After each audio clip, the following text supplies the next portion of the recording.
Hi CC families, Holly and I are here trying out our newspaper challenge. We are trying to build a seat at least 16 inches tall out of just newspaper and masking tape. So far we've tried out a few ideas. We tried rolling tubular supports or pylons. There are multiple ways you can try this. You can try rolling individual pieces tightly or loosely, rolling multiple pieces together. I'm rolling them at an angle, or in this case, we did one full-length piece and then wrapped another full-length piece around it. We also tried doing crumpling one piece and then rolling a piece around it to see if we could get it thicker but still have support. We're going to try, hold on Holly, hold on. We're going to try using this to make a circular base that will spiral up the entire 16-inch height. Holly, what are you trying? So I'm trying out if I could make lots of newspapers and put these ones on the side of it.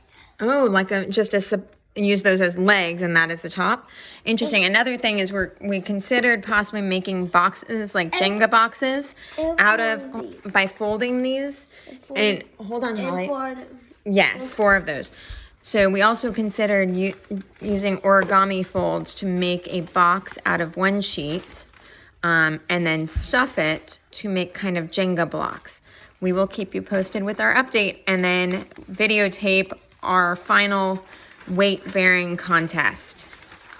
We'll talk to you soon, families. So we made our first Jenga block using an origami pattern for a gift box. And I have to admit, I'm not feeling very confident with it. We will keep you posted. Okay, so here's our update. We added a crumpled up sheet inside of our gift box. And now we get maybe 2.5 inches of height from it. And then it does have the ability to stay up for 3 sheets. You maybe get 1 inch of height. So that is one idea worth considering, but it seems like it takes a lot of time for what you get. Here is our next idea. We used 2.5 pieces and kind of taped them just loosely at the corners to make a large square. And we are going to crumple up sheets of paper to fill it and then hopefully use some of our rolls around the outside to create a frame around it. We will see how this goes. Holly, will you come and help me crumple up some papers? Let's keep an eye on how this fills up. Okay, so we finished stuffing the box and then I rolled 2 full sheets. So it's 4 half sheets towards my total diagonally and made a chain that could go all the way around the box to provide extra support. And what I'm adding are some legs. I'm using 2 half sheets to roll as a support that I'm going to put on each of the corners. And then hopefully that support on the outside will kind of help hold them together. And then the paper on the inside will kind of support them from the other side. We'll see how this goes. So Holly is making a different kind of seat. She's trying to make your traditional chair top with legs. And then she just finished adding an X-brace. One thing, moms, this is up to you what rules you want to apply, but you can only use paper and tape, masking tape preferably. But there aren't rules about how you can use them. So the tape, one thing that you can think of, I'm gonna see if I can do this one-handed, is if you take your piece of tape, we only had the extra wide tape for our house today. So might be easier with the thinner tape that doesn't tear as easily. But you can take a piece of tape. I'm going to set this down for just 1 second to roll. Let's see if I can tear this. There we go. Okay, there you go. You can take a normal piece of tape, and instead of using it for stickum, you can fold it or roll it to make rope.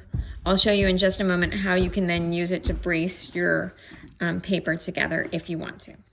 So this is a good tool to know how to use and do, or a skill, I guess I should say. for camping, for anything outdoors, anything with rope. I made rope out of the masking tape. I'm gonna see if I can prop up my phone so I can use both hands to do this. We'll see how this goes. I don't wanna make you guys too dizzy over there. And you're gonna basically use your rope to create a big brace on this. You're gonna fold it around one, and then you exit over the other piece. And then you're gonna secure it on the other side. So what you end up with is an X on one side, and then 2 straight lines on this side. And that is a super common knot for securing 2 poles together, but you can definitely use that for securing your newspapers together if it's a help. Okay, so we've mostly abandoned our plan with my chair because I'm not convinced that the folded paper, we would have to fill it up so much for it to hold a significant amount of weight without collapsing or sinking terribly. So we are trying Holly's just normal chair with X braces. Surprisingly, I don't think you need much surface on the top. You can just put a sheet of paper. I was going to build a whole top out of rolled paper, but we will try just putting the weights on with it as is. We have one more brace to make. I made some of the rope out of masking tape, and I also tried on one side just making rope out of newspaper. So you can see it underneath. Anyway, moms, if you only have one child, this may not be the way to go. It is kind of tiring. Maybe play memory work in the background and just roll with your kid for a while. But otherwise, the tallest tower idea of trying to make the tallest freestanding tower out of newspaper may be much more attainable. I definitely, if you have more than one kid, would have all the kids work on one seat if you go this route, rather than making their own, because it does take quite a bit of time and energy rolling. Your little fingers start getting tired, and eventually you burn out and want to look at an iPad. Okay, so now that we've finished all of our braces, I noticed some are on the outside and some are on the inside. I'm not sure which will prove to be stronger.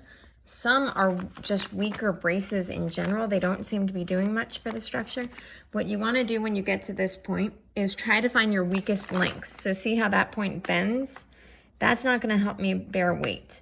So we're going to reinforce that by wrapping some extra paper around it. And then Holly's going to help me start putting some weights on. So now last, we added the piece that I had used to wrap around my box earlier.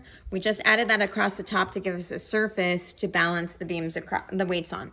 Holly, why don't you come on over, make yourself presentable, and come sit over here. And we're going to try adding, I believe this is a 3-pound weight. Yep, it is.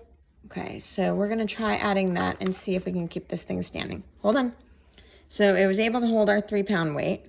Now the hard thing with this is trying to position it. I'm gonna actually take this one off, and then we're gonna add this a 5-pound weight. Let's see if we can still keep it balanced. The hard thing is trying to get it positioned so it doesn't fall over. Whoa. Yep. So that's going to be part of our problem, is just trying to position the weights. We're going to go see if we can find something that is flat, like a book, to serve as our weight. And we'll be right back. Okay, so we added a book to try to level the surface so we can put more weights on. So that's about 2 pounds. We're going to see if we can add another 5-pound weight. Okay, so it's still holding with the 5-pound weights. We're up to 7 pounds. Let's see if we can add another 2 pounds or 3 pounds. Let's see. It definitely started to creak. So now we're at 10 pounds. Okay, good job, Holly, with the design of having the 4 legs like a normal chair. I feel like this, depending on how we place this weight, I feel like it might start to give on that side. Oh, there it goes.